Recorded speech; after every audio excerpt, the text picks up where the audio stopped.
दोस्तों, भगवान श्री कृष्ण कहते हैं कि अगर खुशी के लिए एक काम करोगे तो खुशी नहीं मिलेगी, लेकिन खुश होकर काम करोगे तो खुशी जरूर मिलेगी। यह चिंता छोड़िए कि लोग आपके बारे में क्या सोच रहे हैं। वे तो स्वयं इस चिंता में डूबे हैं कि आप उनके बारे में क्या सोच रहे हैं। बिना झुके खाली होना लगभग नामुमकिन है। अगर अंदर से अहंकार खाली करना है तो झुकना ही एकमात्र उपाय है। जहां तक दिखाई दे रहा हो वहां तक जाइए। जब आप वहां पहुंचेंगे तो आप और आगे देख पाएंगे। आंसू में वह खामोश दुआ है जो सिर्फ परमात्मा ही सुन सकता है। हम जो है उसके जिम्मेदार हम खुद हैं, और जो हम बनना चाहते हैं वह बनने की शक्ति हम अपने अंदर रखते हैं। जब कोई अपना अगला कदम पहचानने लगता है तब बड़ा परिवर्तन का आरंभ हो जाता है। अगर आसमान वाले से आपके रिश्ते मजबूत हो तो जमीन वाले आपका कुछ नहीं बिगाड़ सकते। मन अशांत है और उसे नियंत्रित करना कठिन है, लेकिन शांत रहकर इसे वश में किया जा सकता है। भरोसा रखें, हम जब कहीं किसी का अच्छा कर रहे होते हैं ना, तब हमारे लिए भी कुछ अच्छा हो रहा होता है। यूं ही नहीं होती हाथ की लकीरों के आगे उंगलियां। परमात्मा ने भी किस्मत से पहले मेहनत लिखी है। अच्छे व्यवहार का कोई आर्थिक मूल्य भले ही ना हो, लेकिन अच्छा व्यवहार करोड़ों दिलों को खरीदने की शक्ति रखता है। संयम हमारे चरित्र की कीमत बढ़ाता है, परंतु सच्चे मित्र और परिवार हमारे जीवन की कीमत बढ़ाते हैं। श्रीमद् भगवत गीता में भगवान श्री कृष्ण कहते हैं कि हे अर्जुन, वह जो वास्तविकता में मेरे उत्कृष्ट जन्म और गतिविधियों को समझता है वह शरीर त्यागने के बाद पुनः जन्म नहीं लेता और मेरे परम धाम को प्राप्त होता है।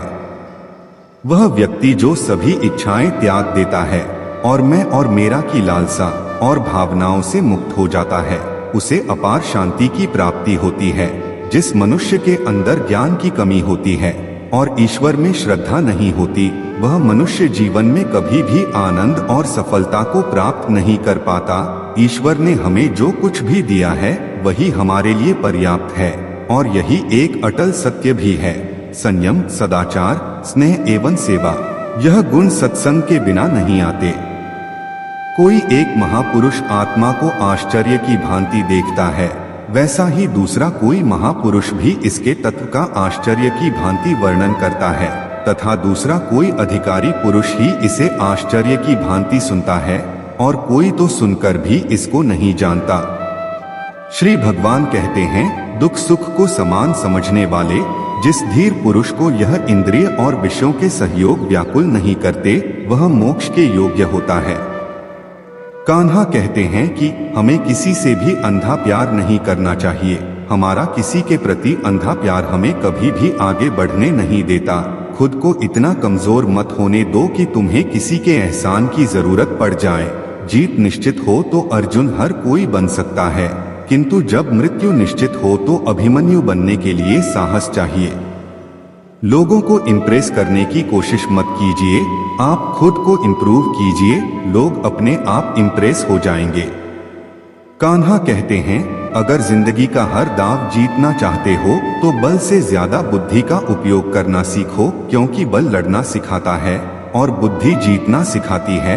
कभी पीठ पीछे आपकी बात चले तो घबराना मत, क्योंकि बात उन्हीं की होती है जिनमें कोई खास बात होती है। अहंकार के अंधे इंसान को ना तो अपनी गलतियां दिखाई देती हैं और ना ही दूसरे इंसानों में कुछ अच्छाई दिखाई देती है। जो लोग दूसरों को हर समय नीचा दिखाते रहते हैं, उनको यह एहसास नहीं है कि वह ऐसा करके खुद कितना नीचे गिरा रहे हैं। अनुमान मन की कल्पना है और अनुभव जिंदगी का सबक है। सच्ची खुशी तभी होती है जब आपकी सोच, कथन और कर्म में समानता हो। जीवन में कभी निराश नहीं होना चाहिए, क्योंकि कमजोर आपका वक्त हो सकता है, आप नहीं। जैसे तेल समाप्त हो जाने पर दीपक बुझ जाता है, उसी प्रकार कर्म के क्षीण हो जाने पर भाग्य भी नष्ट हो जाता है। अगर आप राजा की तरह जीना चाहते हैं तो पहले आपको गुलामों की तरह मेहनत करनी होगी। एक बात का ध्यान अवश्य रखें, आपका सपना जितना बड़ा होगा संघर्ष भी उतना ही कठिन होगा। अगर लोग आपकी कॉपी करने लगे तो समझ लीजिए आप कामयाबी के बहुत करीब है। कोशिश हमेशा आखिरी सांस तक जारी रखनी चाहिए। मंजिल मिले या तजुर्बा दोनों ही अनमोल है। पता हो दोस्तों, जिंदगी बहुत हसीन है, कभी हंसाती है तो कभी रुलाती है, लेकिन जो जिंदगी की भीड़ में खुश रहता है, जिंदगी उसी के आगे सिर झुका है। अपने सबसे खास से धोखा खाने के बाद लोग चाहकर भी किसी पर संपूर्ण भरोसा नहीं कर पाते, यही सत्य है। श्रीमद् भगवत गीता में भगवान श्री कृष्ण कहते हैं कि हे अर्जुन, मनुष्य अपने जीवन को सरलता से जी सकता है, पर फिर भी वह कभी सरल जीवन जी ही नहीं पाता। वह हमेशा चिंताओं से घिरा रहता है। वह भूतकाल की बातों को सोचकर परेशान होता रहता है। वह से डरने लगता है। वह ना तो अपने जीवन को सही तरीके से जी पाता है और ना ही मृत्यु को गले लगा पाता है। ज्ञानी व्यक्ति ना तो मरने वाले का शोक करते हैं और ना ही उनका शोक करते हैं जो अभी जिंदा है, क्योंकि वह जानते हैं जो मर गया वह फिर से जन्म लेगा और जो जिंदा है वह एक दिन जरूर मरेगा।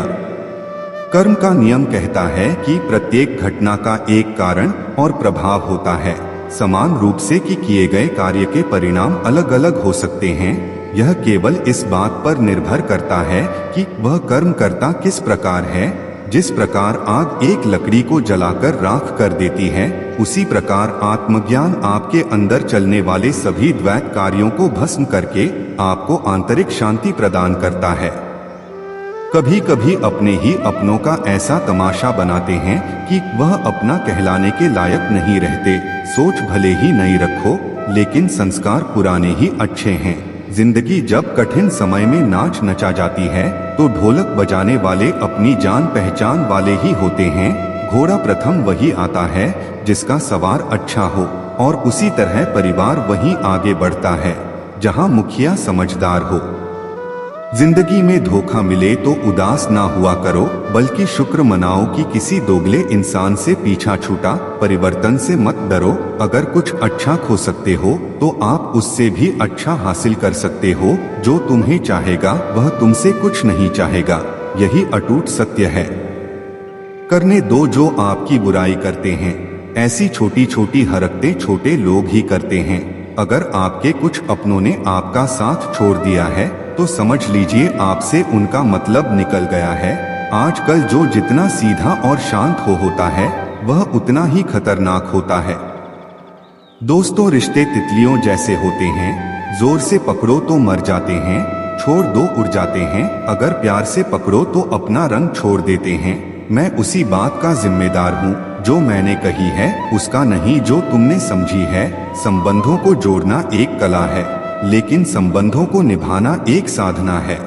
दोस्तों, यहाँ गरीब जमीन पर पड़ी रोटी भी हंसी खुशी खा लेता है। वहाँ अमीर हाथ से मिली रोटी की भी कदर नहीं करता। जो मिला नहीं उसे पाने की ख्वाहिश जरूर करना, पर जो मिला है उसकी बेकदरी कभी मत करना। प्यार का असर उस रिश्ते में खत्म हो जाता है जहाँ एक दूसरे की कदर करना कम हो जाता है। जिन्हें जो कहना है कहने दो, उनको हम नहीं, वक्त जवाब देगा।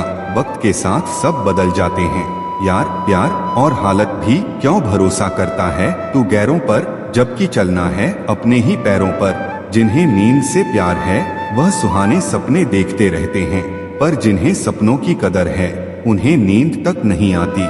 जहाँ रहने के लिए घर मिल जाए पर घर के लोगों से कदर ना मिले, ऐसे घर पर रहने से अच्छा सड़क पर रहना है। श्रीमद् भगवत गीता में भगवान श्री कृष्ण कहते हैं कि हे अर्जुन, जो ना कभी हर्षित होता है, ना किसी से द्वेष करता है, ना शोक करता है, ना कामना करता है, जो शुभ और अशुभ संपूर्ण कर्मों का त्यागी है, वह ज्ञानी मनुष्य मुझको अति प्रिय है। मुझे पाने के 3 तरीके हैं, ध्यान योग, ज्ञान योग और कर्म योग, और इन सब में कर्म योग सबसे प्रधान है। जिस प्रकार मनुष्य अपने पुराने वस्त्रों को त्याग कर नए वस्त्र धारण करता है, ठीक उसी प्रकार आत्मा पुराने व्यर्थ शरीर को त्याग कर नए शरीर को धारण करता है। यही प्रकृति का नियम है। इस सत्य को स्वीकार करके भय मुक्त होकर आज में जीना चाहिए। जो मनुष्य मुझे जान लेता है उसके लिए इस संसार में और कुछ भी जानना शेष नहीं रहता। ऐसा मनुष्य जन्म मरण के बंधनों से मुक्त हो जाता है। जो मनुष्य भगवत गीता को पढ़कर उस पर अमल करता है, उसके सारे दुष्कर्म का प्रभाव समाप्त हो जाता है। जो भाग्य में है वह भाग कर आएगा, और जो भाग्य में नहीं है वह आकर भी भाग जाएगा। जैसे हवा के झोंके नाव को भटका देते हैं, वैसे ही मनुष्य की इच्छाएं बुद्धि को भटका देती हैं। दोस्तों, रात भर गहरी नींद आना इतना आसान नहीं, उसके लिए दिन भर ईमानदारी से जीना पड़ता है। अपनी कमियों को सिर्फ हम दूर कर सकते हैं और कोई नहीं। बाकी सब केवल इनका फायदा उठाना जानते हैं। समय के पास इतना समय नहीं कि वह आपको दोबारा समय दे सके। जो बदला जा सके उसे बदलिए, जो बदला ना जा सके उसे स्वीकार कीजिए, और जो स्वीकारा ना जा सके उससे दूर हो जाइए। लेकिन खुद को खुश रखिए, वह भी एक बड़ी जिम्मेदारी है। जब हम अपने रिश्तों के लिए वक्त नहीं निकाल पाते, तब वक्त हमारे बीच से रिश्ता निकाल देता है। जो आपकी बुराई करते हैं उन्हें करने दो, क्योंकि बुराई वही करते हैं जो बराबरी नहीं कर सकते। झूठ भी कितना अजीब है ना, खुद बोलो तो अच्छा लगता है और दूसरे बोले तो गुस्सा आता है। अगर खुश रहना चाहते हैं तो लोगों की बातों पर कम और अपने विचारों पर ज्यादा ध्यान दें। भगवान पर विश्वास बिल्कुल उस बच्चे की तरह करो जिसको हवा में उछालो तो वह हंसता है, डरता नहीं, क्योंकि वह जानता है कि आप उसे गिरने नहीं दोगे। श्रीमद् भगवत गीता में भगवान श्री कृष्ण कहते हैं कि हे अर्जुन, मेरा इन तीनों लोकों में ना तो कुछ कर्तव्य है और ना ही मुझे कोई वस्तु प्राप्त करने योग्य है। फिर भी मैं कर्म करते हुए अपने कर्तव्य का निर्वाह करता हूँ। हे पार्थ, यदि मैं कर्मों को करने में सावधानी ना रखूं तो बड़ा अनर्थ हो जाएगा, क्योंकि मनुष्य सब प्रकार से मेरे ही मार्ग का अनुसरण करते हैं। यज्ञ से बचे हुए अन्न को खाने वाले श्रेष्ठ पुरुष सब पापों से मुक्त हो जाते हैं, और जो पापी लोग अपना शरीर पोषण करने के लिए ही अन्न पकाते हैं, वे तो पाप को ही खाते हैं। अर्थात जो लोग ईश्वर को याद किए बिना अपने जिंदा रहने में ही लगे रहते हैं, उन्हें चोर समझना चाहिए। केवल ज्ञान ही एक ऐसा अक्षय तत्व है जो कहीं भी किसी भी अवस्था में और किसी भी हाल में मनुष्य का साथ नहीं छोड़ता। धरती पर जिस प्रकार मौसम में बदलाव आता है, उसी प्रकार जीवन में भी सुख दुख आता जाता रहता है। युद्ध हो या जीवन सफलता केवल 3 शस्त्रों से प्राप्त होती है: धर्म, धैर्य और साहस। भगवान श्री कृष्ण कहते हैं, मनुष्य का मन वायु की तरह चंचल है। यह मन ही है जो मनुष्य को काम वासनाओं की तरफ भटका रहता है। अगर जीवन को सफल बनाना है तो मन पर काबू करना बहुत जरूरी है। मन को वश में करने से दिमाग की शक्ति केंद्रित होती है, जिससे कार्यों में सफलता मिलने लगती है। गीता के अनुसार जिस व्यक्ति ने अपने मन पर काबू पा लिया, वह मन में पैदा होने वाली बेकार की चिंताओं और इच्छाओं से भी दूर रहता है। साथ ही वह व्यक्ति अपने लक्ष्य को भी आसानी से प्राप्त कर लेता है। अगर मन को वश में नहीं करोगे तो वह तुम्हारा सबसे बड़ा शत्रु बन जाएगा। भगवान श्री कृष्णा कहते हैं, जो मनुष्य सुख और दुख में शांत रहता है, जिसके राग, भय और क्रोध नष्ट हो गए हैं, जो मनुष्य शुभ और अशुभ वस्तु को पाकर ना प्रसन्न होता है और ना द्वेष करता है, जिन्होंने अपनी इंद्रियों को वश में कर लिया है, वह स्थिर बुद्धि मनुष्य मुनि के समान है। ऐसा मनुष्य स्थिर चित्त और इंद्रियों को वश में करके ज्ञान द्वारा परमात्मा को प्राप्त करके हमेशा संतुष्ट रहता है। क्रोध मनुष्य को नरक की ओर ले जाने वाला द्वार है। क्रोध करने से व्यक्ति का मन अशांत हो जाता है और उसकी स्मरण शक्ति भ्रमित हो जाती है। स्मृति में विभ्रम होने से उसकी बुद्धि नष्ट हो जाती है और फिर व्यक्ति का पतन हो जाता है। भगवान श्री कृष्ण कहते हैं, मनुष्य को क्रोध करने से बचना चाहिए। कितना भी गुस्सा आए, स्वयं को शांत रखने का प्रयास करें। श्री भगवान कहते हैं, जिस प्रकार समुद्र की स्थिति अचल है, भारी से भारी आंधी तूफान आने पर या अनेक नदियों के जल प्रवाह उसमें प्रविष्ट होने पर भी वह अपनी स्थिति से विचलित नहीं होता, मर्यादा का त्याग नहीं करता, उसी प्रकार परमात्मा के स्वरूप में स्थित योगी की स्थिति भी सर्वथा अचल होती है। बड़े से बड़े सांसारिक सुखों दुखों का सहयोग वियोग होने पर भी उसकी स्थिति में जरा भी अंतर नहीं पड़ता। वह योगी परमात्मा में नित्य निरंतर अटल और एक रस स्थित रहता है। जो मनुष्य संपूर्ण कामनाओं को त्याग कर ममता रहित, अहंकार रहित और मोह रहित होकर विचरण करता है, वही मनुष्य शांति को प्राप्त कर पाता है। कान्हा कहते हैं, जो दर्द आज सह रहे हो आगे चलकर वही तुम्हारी ताकत बनेगा। मुसीबत में अगर मदद मांगना हो तो सोच कर मांगना, क्योंकि मुसीबत थोड़ी देर के लिए ही होती है और एहसान जिंदगी भर का। तजुर्बे उम्र से नहीं बल्कि हालातों से आते हैं। जमाने में आए हो तो जीने का हुनर भी रखना। दुश्मन से कोई खतरा नहीं, बस अपनों पर नजर रखना। साथियों, इस वीडियो में इतना ही। उम्मीद है आपको यह वीडियो जरूर पसंद आई होगी, तो लाइक, शेयर, कमेंट और दोस्तों के साथ शेयर भी कर दीजिए। मिलते हैं अगली वीडियो में। अपना ध्यान रखना। राधे राधे। जय श्री श्याम।